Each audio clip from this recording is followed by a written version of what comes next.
আসসালামু আলাইকুম। কেমন আছেন সবাই? আশা করছি সবাই অনেক ভালো আছেন। আজ আমি আপনাদের এমন একটি জায়গায় নিয়ে এসেছি যেখানে কিনা একসময় রাজা রানীরা বসবাস করত।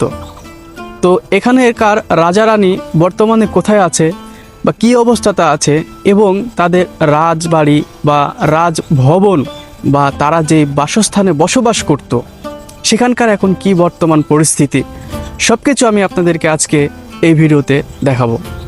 আমরা লোকমুখে শুনেছি এখানে নাকি ঘোড়া বাঁধা থাকতো। আমরা আদৌ জানি না আসলে এখানে রাজার আমলে কি হতো। আজকে আমরা আস্তে আস্তে আমি জানার চেষ্টা করব, সাথে আপনাদেরকে জানানোর চেষ্টা করব। আমরা যখন ছোট ছিলাম, ছোট থাকা অবস্থাতে তখন আমরা স্কুল থেকে এখানে শিক্ষা সফরে আসতাম। আমরা লোকমুখে শুনেছি এখানে নাকি ঘোড়া বাঁধা হতো। আসলে কি তাই? আমরা আজকে আপনাদের সম্পূর্ণ ভিডিওতে দেখাবো এই রাজপ্রাসাদ, রাজভবন কোথায় কি হয়, তারা বর্তমানে কোথায় কিভাবে আছে, সমস্ত কিছু খুঁজে খুঁজে বের করে নিজে জানবো এবং আপনাদেরকে জানানোর চেষ্টা করব। তো সম্পূর্ণ ভিডিও জুড়ে আপনারা থাকবেন।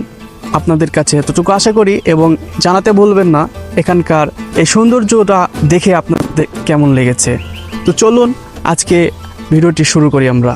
এই 200 বছরের পুরাতন রাজবাড়িতে বসবাস করতেন খোকাবাবু নামে এক রাজা, যে কিনা এখানকার মানুষদের উপর অনেক অত্যাচার করতেন। এবং এরই সঙ্গে আপনারা সামনে যে ভবনটি দেখতে পাচ্ছেন, এখানে তার নাকি হাতি কিংবা ঘোড়া বাঁধা থাক। যদিও এটা আমরা লোকমুখে শুনেছি, আমাদের তেমনটা জানা নেই। ধ্বংস হতে হতে অনেক ধ্বংসাবশেষ এখনো অখণ্ডিত রয়ে গেছে। যদিও রাজবাড়ির কিছু অংশ এখনো আপনারা দেখতে পাবেন, যেমন মন্দির রয়েছে এখানে, সেই মন্দিরটাও এখন পরিচর্যা এবং সংস্কারের অভাবে একেবারে ধ্বংসের মুখে প্রায়। ছোটবেলায় যখন আমরা এখানে আসতাম দেখার জন্য, শিক্ষা সফরে আসতাম। শিক্ষা সফর ছাড়াও এখানে আমরা বিভিন্ন কাজে বা এমনি দেখার জন্য চলে আসতাম। আপনারা যেই বেগুন চাষ দেখতে পাচ্ছেন, বড় বড় নারকেল গাছ দেখতে পাচ্ছেন, এই নারকেল গাছগুলো সেই সময়ের গাছ। এই বেগুন চাষ হয়েছে এখান থেকে শুরু করে আমার পিছনে যেটি দেখছেন, এটা এক সময় বিল্ডিং ছিল, অর্থাৎ রাজবাড়ি ছিল, যেটা সময়ের পরিবর্তনে এখন ভেঙে চুরে একেবারে শেষ হয়ে গেছে। তারপরও যেটি রয়ে গেছে এটি পরবর্তীতে মেরামত করে এখন বাস উপযোগী করা হয়েছে।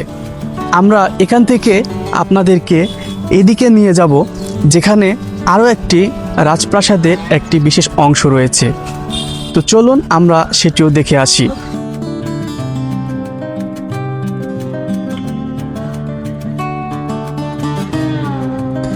এখন আমার পিছনে যে ভবনটি দেখতে পাচ্ছেন, এটি রাজবাড়ির বিশেষ একটি অংশ। তারকাটা দিয়ে এখান দিয়ে বেড়া দেওয়া হয়েছে, হয়তো কোনো সমস্যাজনিত কারণে, অথবা রাজবাড়ির যে বিশেষ অংশগুলো রয়েছে তার বাউন্ডারি হিসেবে। আমরা এই বাসাটি এর আগে এসেছি এবং যথাসম্ভব যতটুকু জেনেছি কিছু করে এটা তারা মন্দির হিসেবেই ব্যবহার করে। আমরা এখানে লোকমুখে জানবো এবং জানার চেষ্টা করব এখন বর্তমান পরিস্থিতি বা এখানকার কার্যকারিতা কি। রাজপ্রাসাদের যে ভবনটিকে দেখতে পাচ্ছেন, এটিকে তারা মনসা মন্দির হিসেবে ব্যবহার করত। যদিও এখন তারা ব্যবহার করার কথা ছিল, কিন্তু তারা ভিতরে ব্যবহার না করে বাইরের এই ছোট্ট মন্দিরটা তারা এখন ব্যবহার করে থাকে, অর্থাৎ এখানে কিছু মানুষ বসবাস করে তারা। আর এটি এখন খড়ি বা খড়ের গাদা বা ঘর হিসেবে তারা ব্যবহার করে থাকে, অর্থাৎ এখানে কিছু মানুষ বসবাস করে তারা। এখন যে জায়গাটি আপনারা দেখতে পাচ্ছেন, এটি মন্দিরের একেবারে ভিতরের জায়গা। আমি যেটা প্রথমে বলেছিলাম আপনাদের যে এটা মন্দির, রাজার আমল থেকে এই জায়গাটিকে মন্দির হিসেবে ব্যবহার করা হয়। এখনও কিছু হিন্দু সম্প্রদায় আছে যারা এই ভবনটিকে মন্দির হিসেবে ব্যবহার করে থাকেন। এখানে যারা পুজো করতো অতীতে, তারা এখন এখানে পুজো না করলেও বাইরে তারা আলাদাভাবে আরও একটি পুজো করার জন্য একটি জায়গা তৈরি করেছে, যেখানে তারা এখন এখানে পুজো করে থাকেন।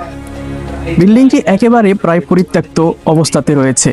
লোকমুখ থেকে জানতে পেরেছি খোকাবাবু নামে যে রাজা এখানে বসবাস করতেন সে এখান থেকে চৌবাড়িয়াতে চলে গিয়েছেন এবং সেখানেই সে শেষ সমাধি হয়েছে তার। এবং এই সম্পদগুলো কসির মিয়া নামে রাজশাহীর এক লোকের কাছে বিক্রি করে চলে গিয়েছেন সে সময়। এখন এই জায়গা বা এই ভবনগুলি ধ্বংসের মুখে চলে যাচ্ছে দিন দিন, এগুলো দেখাশোনা করার মতো কেউ নেই।